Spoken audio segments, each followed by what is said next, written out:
आजकल न्यूमेरिकल में हमेशा देखा जाता है कि न्यूमेरिकल के बीच में W/W, V/W, W/V, आखिर इसका मतलब क्या है। जैसे आपके पास दो चीज मैं लाया हूं कि W/W और W/V का मतलब क्या होता है। अगर न्यूमेरिकल में दे दे कितना परसेंट W/W या इतना परसेंट W/V, इसका मीनिंग क्या होता है उसको जानेंगे जरा हम लोग। जैसे एज फॉर एग्जाम्पल 10% W/W, इसका मतलब क्या हुआ कि इसका जो मास ऑफ सॉल्यूट ये हमारा 10 ग्राम है और इसका जो मास ऑफ सॉल्यूशन जो है वो हमारा 100 ग्राम है। ठीक है, अगर 10% W/W का मतलब क्या हुआ, तो सॉल्यूट क्या है, इसमें 10 ग्राम है और पूरा सॉल्यूशन कितना है, 100 ग्राम है।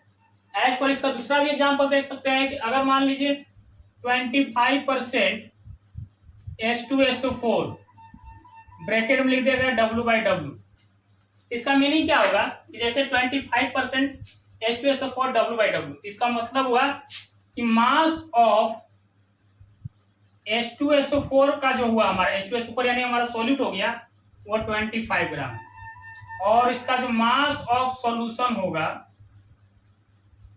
वो हमारा 100 ग्राम हो जाएगा।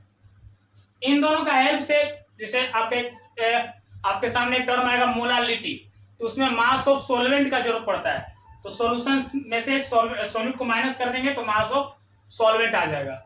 दूसरा हमारे पास है 10% W/V, तो देखिए W का ये हो गया मास, V मतलब हो गया यहाँ वॉल्यूम। W मतलब मास हो गया और V मतलब हो गया वॉल्यूम। 10% है ना, 10% मतलब क्या हुआ, 10/100, तो 10 हो गया हमारा मास और वॉल्यूम कितना हुआ, 100 मिलीलीटर हो गया। यहाँ मास ऑफ सॉल्यूट जो होगा हमारा वो हमारा होगा 10 ग्राम, लेकिन जैसे ही हम लोग बात करेंगे वॉल्यूम ऑफ सॉल्यूशन के बारे में तो ये आपका हो जाएगा 100 मिलीलीटर या 0.1 लीटर। तो जब भी न्यूमेरिकल में आपको याद रखिएगा W/V देगा तो समझिएगा कि 100 जो है यानी परसेंटेज 100 आपका हो जाएगा मिलीलीटर यानी 0.1 लीटर के बारे में बात करा है। और अगर 10% W/W के दिया है तो 10 ग्राम सॉल्यूट हुआ, 100 ग्राम सॉल्यूशन हो गया। इस तरह से आप आराम से सॉल्यूट, सॉल्यूशन और सॉल्वेंट का मास या वॉल्यूम के बारे में आसानी से पता कर सकते हैं। Thank you.